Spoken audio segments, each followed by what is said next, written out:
ایک نوجوان تھا، اس کا حال یہ تھا کہ وہ ہمیشہ ڈر ڈر کے جی رہا تھا۔ اتنا ڈر تھا کہ میں اب مر جاؤں گا، میں اب مر جاؤں گا، موت کے خوف سے جی رہا تھا۔ یہ موت کے دو طرح کے خوف ہوتے ہیں، ایک مر کے مجھے اللہ کے سامنے کیسے پیش ہونا ہے، یہ اچھا خوف ہے۔ ایک میں مر جاؤں گا، میں مر جاؤں گا، میں مر جاؤں گا، آج مرے گا یا کل مرے گا، مرے گا تو ہی، تو یہ ڈر ڈر کے جو جیے گا تو ہر لمحہ وہ مرتا رہے گا، مرتے مرتے مرے گا، تو بڑا پریشان ہے۔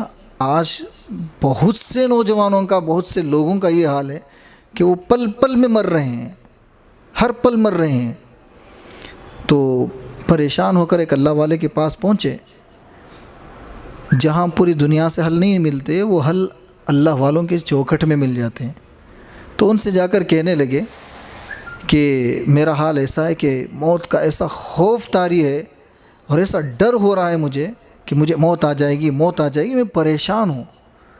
تو انہوں نے غور کیا، انہوں نے کہا کہ تمہارے پاس کچھ مال ہے؟ انہوں نے کہا کہ ہاں جی میرے پاس مال ہے۔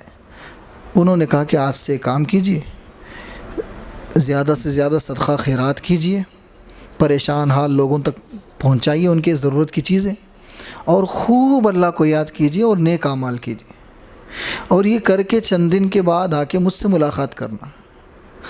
پھر چند دن کے بعد وہ بندہ آیا، آ کے ملاقات ہوئی، تو پوچھا اب کیا حال ہے؟ انہوں نے کہا کہ حضرت خوف تو بدل چکا ہے، پہلے یہ تھا کہ کب موت آئے گی ڈر ہوتا تھا، اب حال ہے کہ موت کا خوف تو چلا گیا ہے، لیکن مر کے جانے کی تمنا پیدا ہو گئی کہ جلدی مر کے جاؤں، یہ ایک نئی تمنا پیدا ہو گئی۔ تو پھر انہوں نے کہا کہ الحمدللہ، یہ اس لیے ہوئی ہے کہ انسان کی ایک فطرت ہے، وہ اپنا خزانہ جہاں تیار کر دیتا ہے، اپنی جہاں پراپرٹی تیار کر دیتا ہے، گھر تیار ہو گیا، اب پرانا بوسیدہ گھر میں تھا، ایک نیا گھر تیار ہو گیا ہے، اس کے دل کے اندر بیچے نہیں رہتے کہ کب میں جا کے شفٹ ہو جاؤں، کب اس گھر کو چلا جاؤں۔ جب تک اپنا گھر وہاں نہیں بنائے تھے تو یہ موت کا خوف تھا، اور جب آپ اپنا گھر بنا چکے ہیں اطمینان کے ساتھ اب آپ کو مرنے کا جی چاہ رہا ہے، اس لیے کہ آپ نے اپنا خزانہ آگے بھیج دیا۔ تو انسان کو چاہیے کہ اس دنیا میں رہتے ہوئے اپنے اصلی پلاٹ اور اصلی گھر کی تیاری کی فکر کر لیں۔